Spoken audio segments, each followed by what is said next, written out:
The first one, some economic news for the day. Today was the FOMC meeting for May. So we're actually recording this one day early. Usually we do Thursdays, but today is Wednesday. Yeah, we're doing this on FOMC day. So basically, it's just when the Fed, if you guys don't know what FOMC is when the Federal Reserve of the United States announces their rate decision, whether they're going to hike, pause, or cut rates. And it was widely expected that the Federal Reserve was going to do nothing today. And just by doing nothing, I mean hold the rate steady. And that's exactly what they did. But perhaps what's more interesting is everyone was kind of excited to hear what Jay Powell had to say about the economy and his kind of perspective going forward, because people were concerned that there was going to be the Fed was going to go ultra hawkish meaning aggressive, right?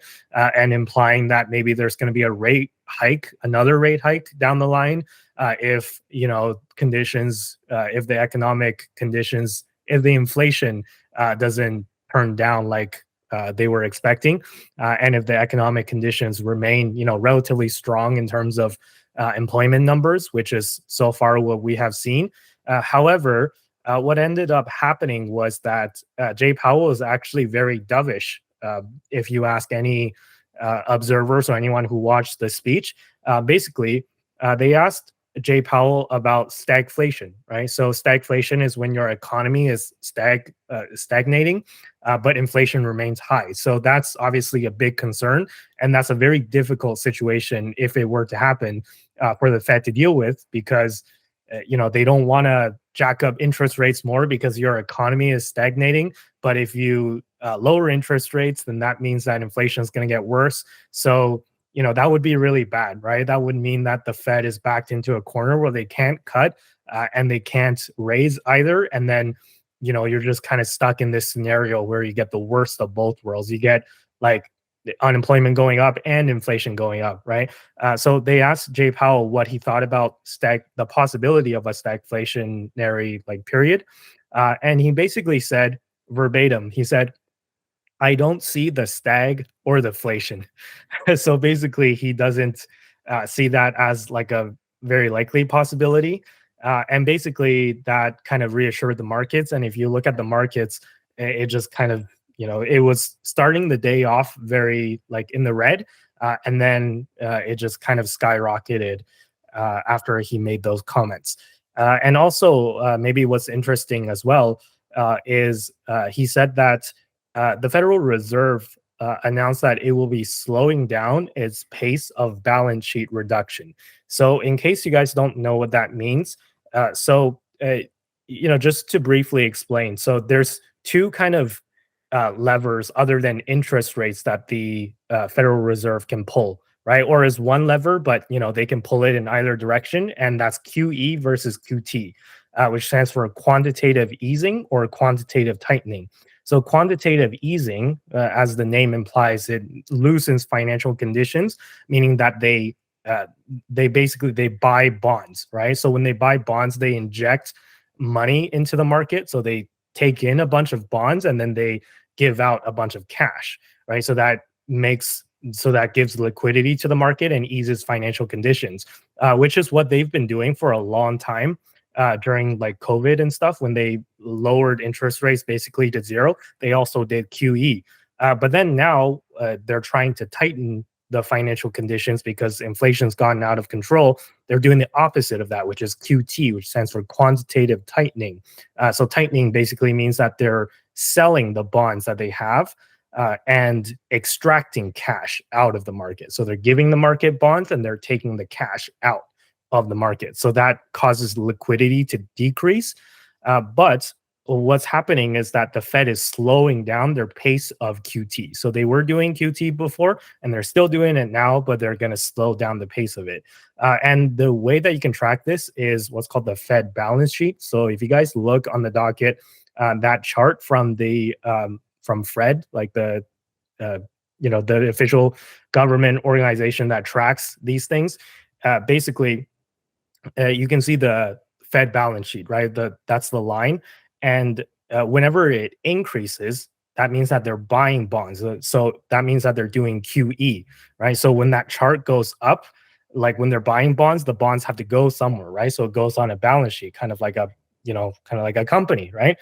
When you buy bonds, you put it somewhere and then it goes into your list of assets. When you sell the bonds, the thing kind of goes, the chart kind of goes down, right? So the higher the balance sheet, the more liquidity and the more supportive the like Fed is, right? And the concern is that, the Fed is like buying all the bonds and the balance sheet is going too high. So now they're trying to roll it off. But now they're slowing down the pace of rolling it off. And if you look at the macro trend, the balance sheet's gone nowhere but up, meaning that the Fed, as much as they're trying to talk tough and they're trying to say we're being aggressive on like extracting liquidity from the market, they're still like overall over the long term injecting more and more liquidity into the market. So that's kind of what that chart is trying to imply. I can talk all day about the Fed and economics and government policy, but I have a feeling that that's kind of boring. So why don't I try to approach it from a different topic? So we're all Bitcoin bulls here on this show, right?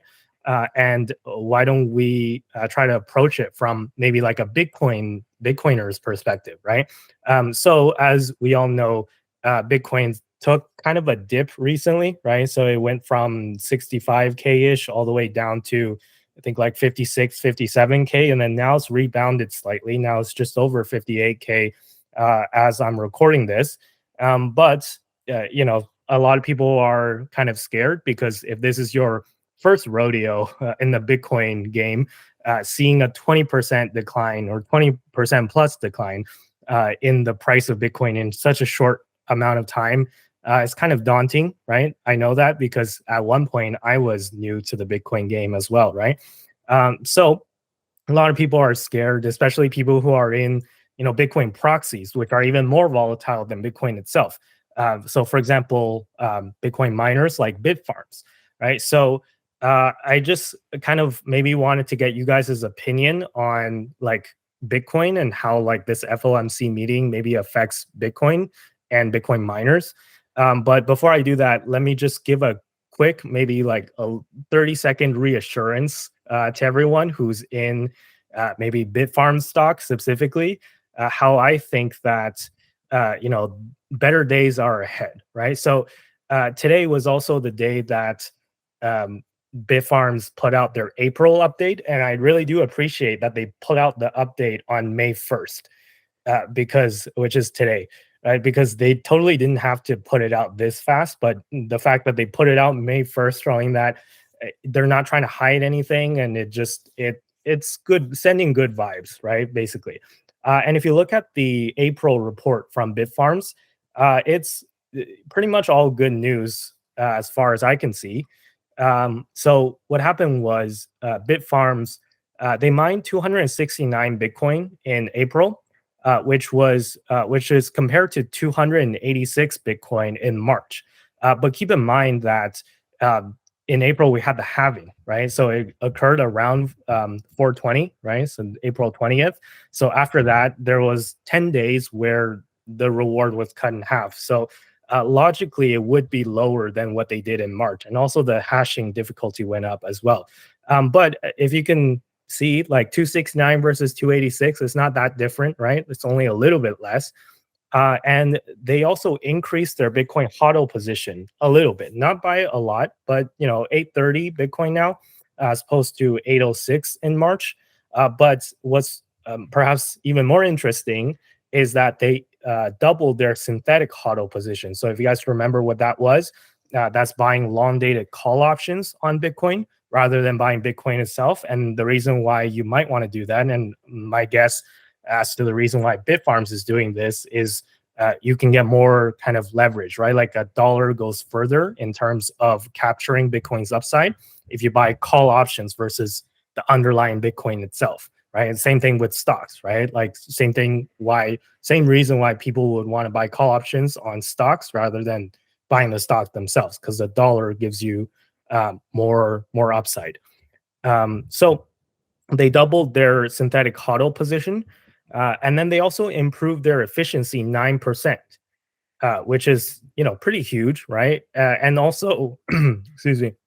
Also, they're bringing their Paraguay site online soon. So I think they said, yeah, fully operational by the end of May. So yeah, basically pretty much all good news. And they're also receiving a $23 million tax refund, which was unexpected, right? So basically, yeah, that's the news around Bitfarms. I have talked a lot. I've talked about the Fed. I've talked about Bitcoin. I've talked about Bitfarms. I just wanted to get your opinions, you guys' opinions on any of this. So number one, what do you think of the Fed news? Do you think that Jay Powell was right to be dovish, or maybe he should have been more careful and more hawkish? Number two, what do you think this means for Bitcoin going forward?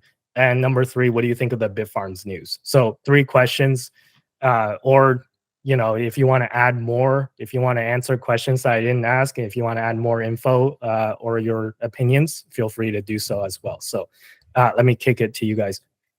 Okay, before we begin, can we just confirm the definitions between hawkish and dovish, just for the audience, and low-key me too? I feel like I know. I Yeah. just want to, just in case. So hawkish means like think of a hawk, right? Like it's a very aggressive animal. So hawkish means that it's favoring like raising interest rates or tightening financial conditions even more. So hawkish would be like, hey, like we might hike rates because inflation's still out of control, and we're going to be on the side of crushing inflation by making business harder to do and slowing down business more, right? So that's hawkish. Dovish, so think of a dove, right? It's a very passive animal, and it's just kind of like we want to be accommodative, we want to be nice to the markets, we want to lower rates maybe, and we want to be just want to be more accommodative to the market and to doing business. And if inflation runs a little hot, we'll just let it run a little bit hot for a little bit longer, but we still think it's coming down. So that's just kind of the difference, right? So think of like the aggressiveness of a hawk versus kind of the passiveness of a dove. So and you apply that to interest rates and economic policy.